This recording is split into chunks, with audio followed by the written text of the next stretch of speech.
When will enough be enough? That's the headline I saw recently splashed across the fake news. I think it was a Spotlight PA hit piece targeting gun owners like you, where a handful of Democrat politicians in Harrisburg pushed the latest batch of so-called common sense gun control bills. But I'd like to ask a better question. When will they take responsibility for torching their own cities, for torching their own communities, for their own culture, and then blaming law-abiding gun owners like you and me for the carnage? When will they take responsibility for ripping a page right out of the old Bolshevik playbook and turning criminals loose out into the streets like Philly DA Larry Krasner does? Because that's what this entire article is. That's what the fake news media focuses on constantly, that they're hit pieces dressed up as policy proposals. It's not about fixing violence to the radical left. It's about offloading decades of, failed Democrat policies onto the gun-owning middle class like you and me. And of course, they toss out scary numbers, 1,941 so-called gun-related deaths in Pennsylvania last year, as if the gun is somehow the cause or the criminal. But they never define the term. And you see this a lot with the radical left, because if they did, their narrative falls apart. Gun-related deaths includes suicides. It includes justified self-defense. It includes criminals shot by the police. And most of all, it includes gang warfare in inner cities that have been run into the ground by the Democrats for generations. But you're not allowed to point that out. You're not allowed to say these things out loud. You're not allowed to notice, raise your finger and say, yeah. You're not allowed to name the real root cause. And the root cause is something like this, in my opinion.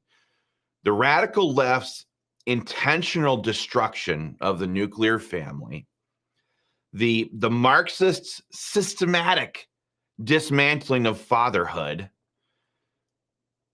through the creation of the welfare state, by the way, and the moral rot that's been spreading ever since the left decided to replace dads with government checks, again, through the welfare system, remove the need for fathers. And of course, that's when they started attacking dads as being these dumb oafs that can't lead their families. Ever since they decided to replace dads with government checks and discipline with identity politics. And by the way, they destroy the church too. So instead of facing what they've done, they shift the blame. They invent what I like to call elastic, undefined phrases. You can't define these things, like gun violence and gun-related deaths. What do those terms mean? They will never give you a definition of what it means. If the problem is vague and the enemy is everybody, and especially bitter clinger gun owners like you and me, then the solution is always the same. More power for them and less freedom for you.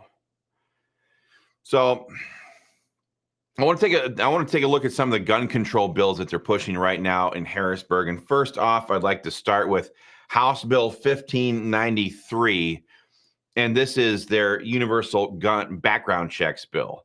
Now, this is Bloomberg's hallmark agenda for any state that he's supporting this in. And it sounds harmless until you realize that it's simply code word for banning all private sales and forcing every firearm transaction into a government database.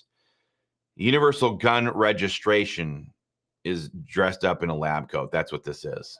That's what it is.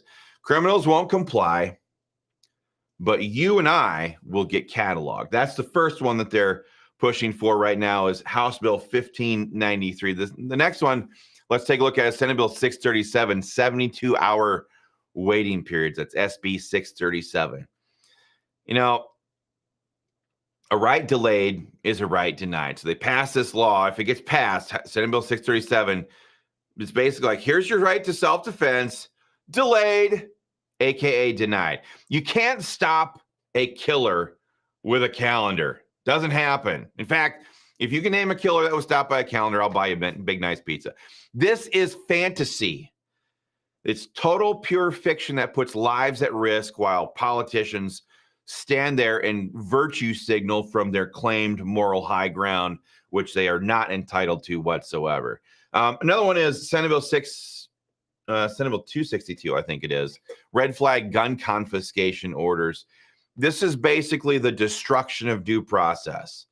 Here's your due process rights shredded, torn apart. Extreme risk protection orders, which is what they call them, give liberal judges the power to strip your rights away based on an accusation.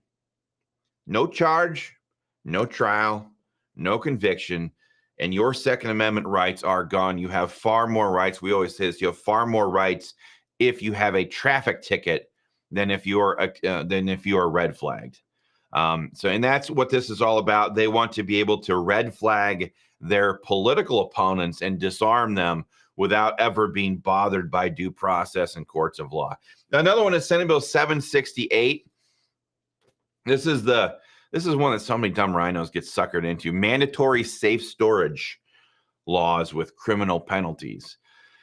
What this boils down to is bureaucrats can kick in your door, decide that your gun isn't locked up according to their standards, and now you face charges. That isn't safety.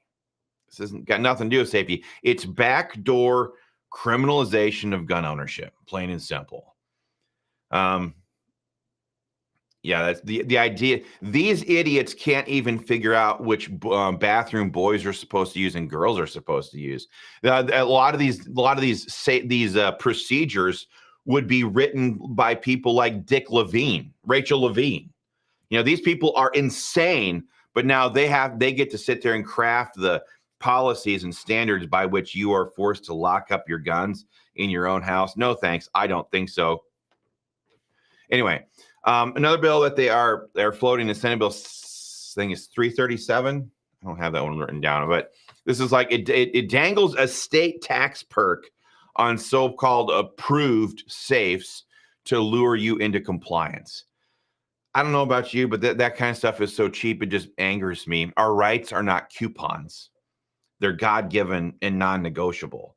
I hear this all the time now. This is a talking point.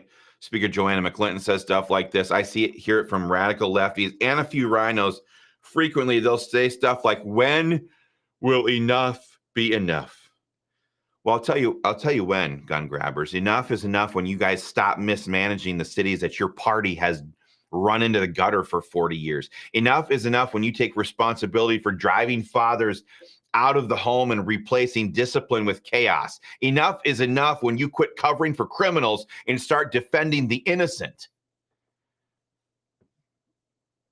A few Democrats have started honestly telling the truth about their agenda lately, and that is this, that the radical left will seize our guns the second they line up the votes. And if you think that they'll stop with background checks and waiting periods, you have not been paying attention. President Otto Penn stood there in the Rose Garden nearly on a weekly basis. If not him, then Merrick Garland or one of his leftist lieutenants, they'd stand there and say, "Ban them! Ban assault weapons!" They will do that the moment they get the votes. And that is why the Pennsylvania Firearms Association exists. Because honestly, we know this isn't about political minutia. This is about whether citizens remain armed and sovereign or become subjects of an all-powerful state, plain and simple. And it bears repeating. I know a lot of you know this already, but repetition is the key to learning. And a lot of people are growing up in these indoctrination centers called schools. They're not being taught some of this stuff, but the Second Amendment is a restriction on government, not on you and me. Some people kind of forget that sometimes, but the founders feared killer criminals. Sure, they understood that criminals exist. It was never a question of, it wasn't even part of the discussion when they were drafting and codifying the Second Amendment into the Bill of Rights. They feared criminal governments far more than they ever feared criminal citizens or criminal losers. And honestly, history proves them right. And not even ancient history. We can look right back into the 20th century. Disarmed populations in the 20th century paid with at least a bare minimum of 45 million innocent lives. Governments genocided 45 million at a very bare minimum in the 20th century alone of their own citizens. That is the end game of America's gun control movement, to make us, you and me, and our kids just as vulnerable and helpless as those victims were in the 1900s. Armed people are citizens, disarmed people are subjects, and soon after that, they become slaves. So they're pushing this stuff right now in Harrisburg. They push it on the daily basis.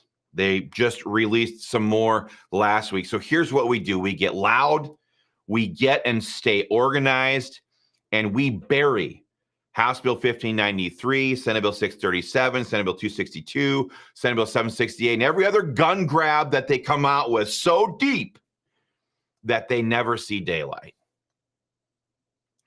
We hold every Republican accountable, absolutely, and we never, ever beg for the liberty that is ours already by the grace of Almighty God. If we let the radical left run Pennsylvania the way that they've run their own neighborhoods, the collapse of our society will be swift and it will be brutal. So we're not asking, we're not compromising, we are not backing down, we are armed, we are awake, and we refuse to let these cultural Marxists, these communists masquerading as compassionate do-gooders, we refuse to let them define the debate. So stay armed, stay free, and I'll see you guys on the front lines.